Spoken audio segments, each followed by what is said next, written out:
Well, hey, welcome back. I'm just making a little chili here for my lunch, and just stirring this. You know, you gotta stir the pot when you're making chili or soup or anything like that to make sure it gets heated through and doesn't stick to the bottom and cause you a problem. So I'm just stirring the pot here. I think that's about ready. Turn that off. Stirring the pot when you're put the lid on that pot. Stirring the pot when you're making soup or chili or whatever that might be is something you got to do. But when you got people stirring the pot, well, don't you just love those people? People who stir the pot. Folks that are always grumbling and looking to rally the troops to launch a coup. The people that seem to be able to put a cloud in every silver lining. Sometimes it's clear and overt when they're doing this, but sometimes they're working quietly behind the scenes, operating in whispers. They kind of sneak up to the stove and stir the pot when no one's looking.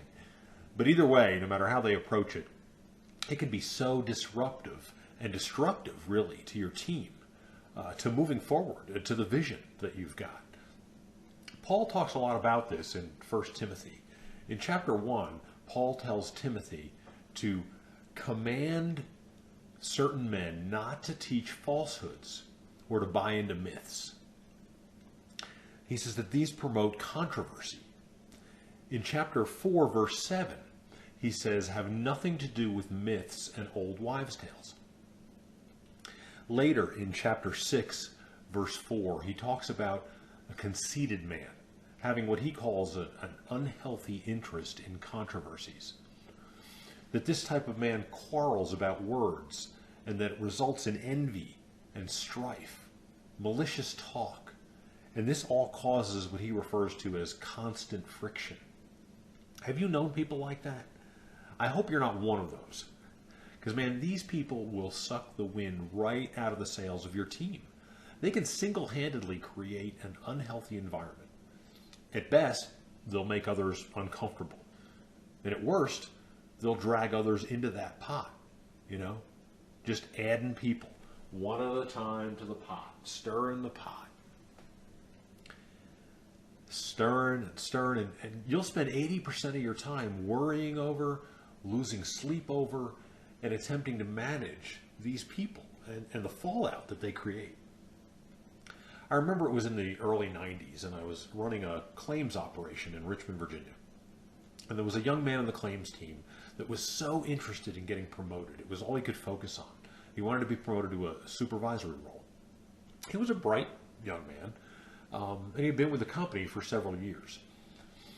He knew his job, but it was clear that he felt that his tenure and knowledge had earned him something, it earned him a promotion. He saw others excelling that hadn't been with the company as long, and from his perspective at least, didn't know the job as well. He'd come to my office regularly to be sure that I knew that, how he felt about that. What he didn't see, or maybe didn't want to see, was that these other people were putting themselves out there. They were helping others. They were doing whatever it took to get the job done. They were on board with the mission of the organization.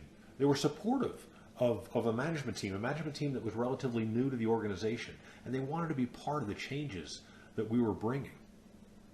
But this young man, he wanted recognition for his time in the seat. He was really saying, and he did say, hey, promote me and see what I can do. When others were in essence saying, hey, let me show you what I can do, and if that leads to something, great, I just want to be part of this. Well, when those promotions didn't come his way, he came to my office and claimed that everyone saw his abilities and they didn't understand what was going on and why he wasn't getting the promotional opportunities. Let me warn you, beware when people come to you as the leader and claim that they're speaking for everyone, because most of the time they're speaking only for themselves and maybe a few other disgruntled people. And that was clearly the case here. Virtually no one felt that the promotions should have been coming his way. So there's two things here. One is that I had to work in this situation not to allow this young man's discontentment to dominate my time and energy. I had to be candid with him throughout. Try to value him while not falsely building up his hopes. And number two is There's going to be times in your leadership journey that you'll have to have tough conversations with people, but don't delay having them. If you delay sharing the truth with people, it'll only lead to anxiety and worry on your part, and a team being demotivated by what they'll see as your lack of action. And in the end, you'll still have to deal with it. It's not going to just go away. See, pot stirrers don't typically go away. They live to stir the pot. It's who they are. In fact, when there's no pot to stir, they'll often bring one with them, you know? Now, is there hope for these people? Well, yes, of course there is. We all come to the game with our own baggage, right? I mean, many of us have been transformed in one way or another. So absolutely there's hope. In 2 Timothy chapter 2, starting in verse 24, Paul tells Timothy, don't have anything to do with stupid arguments because they produce quarrels. He goes on to say that those who oppose you in this should be gently instructed in the hope that they'll come to see the truth, that they'll come to their senses. This is what Paul says. More importantly than my experience, or even what Paul says about pot stirrers, what does Jesus say about them? Well, we get some insight in Matthew 18, starting in verse 15. He talks about what to do if your brother sins against you, what to do if someone's stirring the pot, speaking untruths, creating dissension. He says, show him his faults between the two of you. And if he listens, great. If he doesn't, take one or two others along. Now, that could be someone that's had ongoing dealings with this person, or your boss, or your HR person.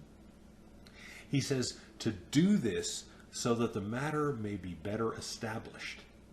See, you're making the issue abundantly clear. It's not just your opinion here. If that doesn't work, Jesus tells us to tell it to the church.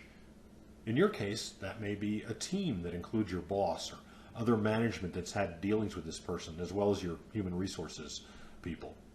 This, in essence, is the final warning. And he says, if that doesn't result in change, Jesus says, toss them out. Be done with them. Whatever your process is in your ministry, in your church, where you work, you'll always want to give someone the opportunity to repent, to turn from their ways and turn over a new leaf.